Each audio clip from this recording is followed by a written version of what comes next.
여러분, 혹시 이런 경험 있으신가요? SNS를 보면서 나는 왜 이렇게 행복하지 못할까?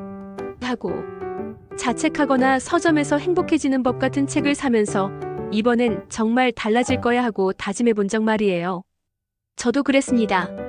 긍정적으로 생각하려고 노력하고 감사일기를 쓰고 명상도 해봤죠. 하지만 이상하게도 행복해지려고 노력할수록 오히려 더 불안해지고 초조해지는 거예요. 내가 뭔가 잘못하고 있는 건 아닐까? 이런 생각이 들던 찰나 한 권의 책을 만났습니다. 영국 가디언의 대표 칼럼니스트 올리버 버크먼이 쓴 행복 강박이라는 책인데요.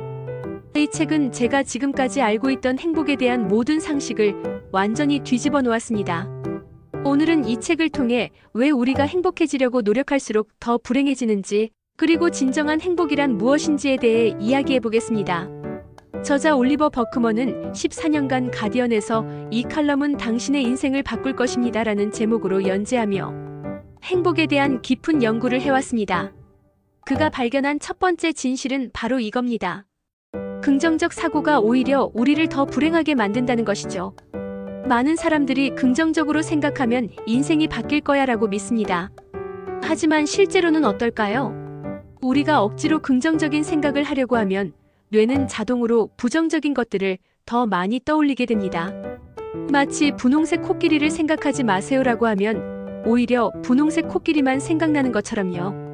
그래서 자존감은 더 낮아지고 불안감은 더 커지죠. 무조건적인 긍정은 현실을 외면하게 만들고 진정한 문제 해결을 방해합니다. 여기서 저자는 놀라운 발견을 합니다. 비관적인 사람들이 오히려 행복을 더 잘 찾는다는 것이죠. 버크먼은 고대 스토아 철학자들의 지혜를 소개합니다.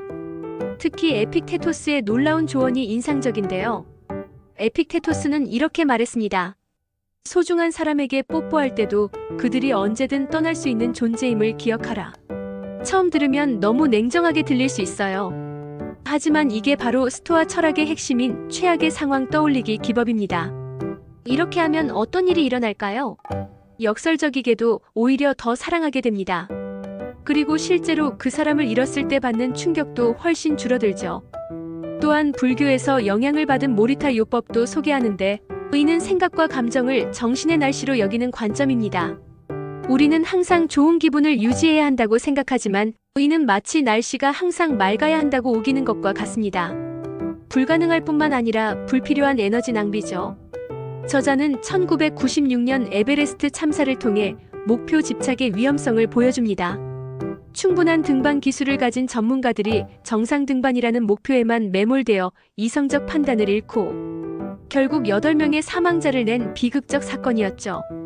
목표에 집착할수록 그것은 우리의 정체성이 되고 올바른 판단을 마비시킵니다.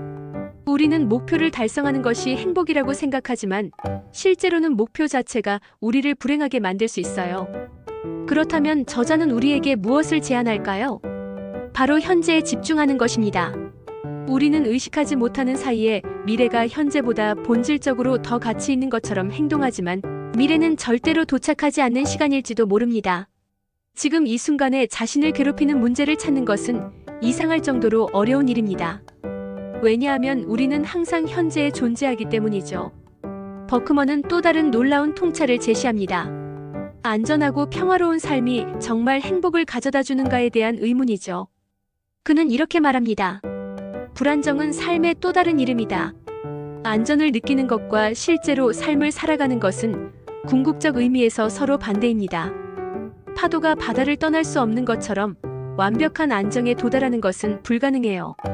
더 흥미로운 것은 실패에 대한 관점입니다. 완벽주의는 두려움에서 생겨난 것으로 어떤 대가를 치르더라도 실패 경험을 피하고 보겠다는 안간힘이죠. 그런데 연구 결과에 따르면 절망감보다 완벽주의와 자살이 더 큰 연관관계가 있다고 합니다. 놀랍지 않나요? 선불교 수행자 나탈리 골드버그는 이렇게 말했습니다. 몰락은 우리를 바닥으로 데려가 핵심에 맞닥뜨리게 하고 꾸밈 없는 상태 그대로 세상과 마주하게 한다. 저자는 마지막으로 죽음에 대한 성찰을 통해 진정한 삶의 의미를 찾는 방법을 제시합니다. 우리는 무의식적으로 자신이 불멸의 존재라고 가정하고 살아가요. 하지만 죽음의 가능성을 자연스러운 일로 받아들이고 죽음을 하나의 일상적인 문제로 직시할 때 비로소 진정한 삶을 살 수 있다고 말합니다.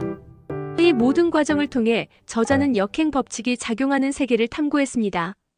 매사추세츠주의 외딴 숲에서 일주일간 무건 수행을 하고 죽음을 기려야 할 대상으로 여기는 멕시코를 여행하며 나이로비 외곽의 절망적인 빈민가에서 불안정 속에서 살아가는 사람들을 만났습니다. 놀랍게도 이들 중 다수는 무척 쾌활했다고 합니다. 그렇다면 올리버 버크먼이 이 책을 통해 정말 하고 싶었던 말은 무엇일까요? 바로 이것입니다. 행복해지려고 노력하지 마라. 대신 지금 이 순간을 온전히 받아들여라. 우리는 행복을 목표로 삼고 쫓아가려고 하지만 진정한 행복은 추구하는 것이 아니라 받아들이는 것에서 나온다는 거죠. 부정적인 감정도 자연스러운 것이며 실패와 불확실성도 삶의 일부입니다. 이것들을 억지로 피하려고 하지 말고 그냥 있는 그대로 받아들이라는 것이 저자의 핵심 메시지입니다. 그런데 여기서 한 가지 질문이 떠오릅니다. 과연 이렇게 살아가는 것이 정말 현실적으로 가능할까요?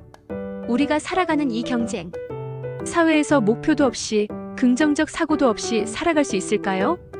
행복 강박은 2025년 7월 2일 북플레저에서 출간되었습니다. 이 책을 특히 추천하고 싶은 분들은 끊임없이 행복해지려고 노력하지만 오히려 더 불행해지는 느낌을 받는 분들, 수많은 자기계발서를 읽었지만 근본적인 변화를 경험하지 못한 분들, 항상 완벽하려고 노력하지만 그로 인해 스트레스를 받는 완벽주의자들, 그리고 삶과 행복에 대한 깊이 있는 성찰을 원하는 분들입니다. 이 책은 여러분의 행복에 대한 관점을 완전히 바꿔놓을 것입니다. 진정한 행복이란 무엇인지, 어떻게 살아가야 하는지에 대한 새로운 통찰을 얻고 싶다면 꼭 읽어보시기 바랍니다. 오늘 영상이 도움이 되셨다면 구독과 좋아요 부탁드리고 여러분의 행복에 대한 생각도 댓글로 남겨주세요. 감사합니다.